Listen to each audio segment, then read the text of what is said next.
গভীর জঙ্গল আর উঁচু পাহাড়ের সবুজে ঘেরা এক নিরিবিলি পরিবেশে আজকের এই মধু সংগ্রহের অভিযান শুরু হতে যাচ্ছে। চারদিকে সবুজের সমারোহ, আর তার মাঝেই দেখা যাচ্ছে বিশাল এক পাথুরে পাহাড়ের দেয়াল।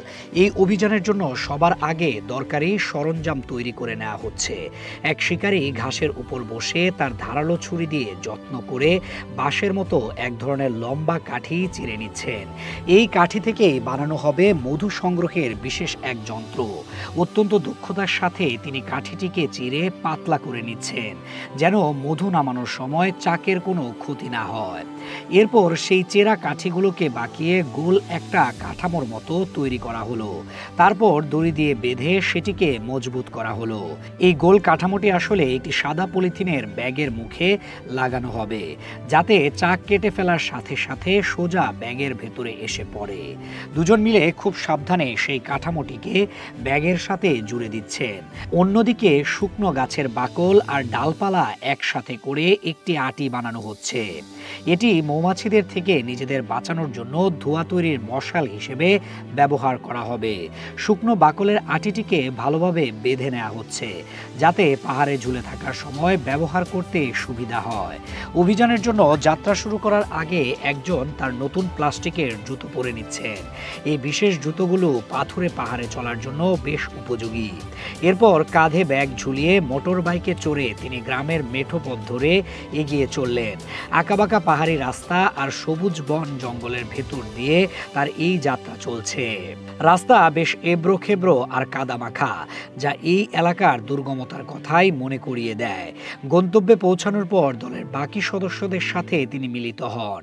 জঙ্গলের ভেতরেই পাওয়া গেল এক ধরনের বুনো ফল, যা আমাদের দেশের ডুমুর বা এ জাতীয় ফলের মতো দেখতে। সবাই মিলে সেই ফল কেটে তার ভেতরের অংশটুকু বের করে নিচ্ছেন। দীর্ঘ পথ পাড়ি দেওয়ার পর এটাই তাদের হালকা খাবার। অবশেষে পুরো দলটি তাদের মূল লক্ষ্যের সামনে এসে উপস্থিত হলো। চোখের সামনে বিশাল এক পাথুরে পাহাড় খাড়া হয়ে আছে, আর তার চূড়ার ঠিক নিচে পাথরের খাঁজে ঝুলছে বিশাল আকারের সব মৌচাক। এই চাকগুলো সাধারণ চাকের চেয়ে অনেক বড় আর দুর্গম জায়গায় তৈরি হয়। চাক থেকে মধু সংগ্রহ করার জন্য এবার শুরু হলো পাহাড়ে চড়ার প্রস্তুতি। একজনের শরীরে আরোহণের জন্য বিশেষ বেল্ট পরানো হচ্ছে এবং মোটা দড়ি দিয়ে তার নিরাপত্তা নিশ্চিত করা হচ্ছে। মৌমাছির আক্রমণ থেকে বাঁচার জন্য মুখে একটি বিশেষ জালির মুখোশও পরে নিলেন তিনি।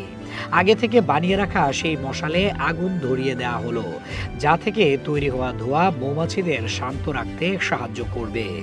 এবার শুরু হলো আসল অভিযান। দড়ির সাহায্যে অভিযাত্রী ধীরে ধীরে পাহাড়ের গা বেয়ে নিচে নামতে লাগলেন। শত শত ফুট উঁচুতে ঝুলে থেকে এই কাজটি করা এক কথায় অবিশ্বাস্য সাহসিকতার পরিচয়। তিনি মশালের ধোঁয়া দিয়ে চাকের মৌমাছিদের তাড়ানোর চেষ্টা করছেন। ধোঁয়ার কারণে হাজার হাজার মৌমাছি চাক ছেড়ে এদিক ওদিক উঠতে শুরু করেছে, আর এই সুযোগে শিকারী তার কাজ শুরু করবেন।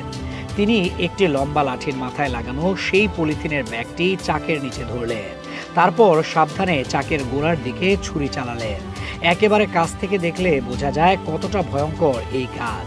হাজার হাজার মৌমাছি তাকে ঘিরে উঠছে, কিন্তু তিনি অবিচলভাবে তার কাজ করে যাচ্ছেন। এক ঝটকায় বিশাল এক চাক কেটে ফেলতেই সেটি সোজা নিচে থাকা ব্যাগের ভেতর গিয়ে পড়ল। পুরো চাকটি মধুতে টুইটুম্বুর। এরপর তিনি আরও একটি চাকের দিকে এগিয়ে গেলেন এবং একই পদ্ধতিতে সেটিও কেটে ব্যাগের ভেতরে পুরে নিলেন। এই কাজটি করার জন্য প্রচণ্ড সাহস আর মনোযোগের প্রয়োজন।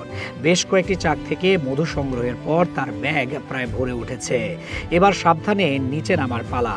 পুরো দল নিচে অধীর আগ্রহে অপেক্ষা করছে। তিনি দড়ি বেয়ে নিরাপদে নিচে নেমে আসার পর সবাই মিলে মধুভর্তি ব্যাগগুলো খুললেন। ভেতরে বিশাল বিশাল চাক মধুতে পরিপূর্ণ হয়ে আছে। তাদের এই কঠিন পরিশ্রম সার্থক হয়েছে। ব্যাগ থেকে চাকগুলো বের করতেই খাঁটি মধুর মিষ্টি ঘ্রাণ ছড়িয়ে পড়ল। এই মধু প্রকৃতির এক অমূল্য উপহার, যা সংগ্রহ করার পেছনে লুকিয়ে আছে এমন অনেক মানুষের সাহস আর পরিশ্রমের গল্প।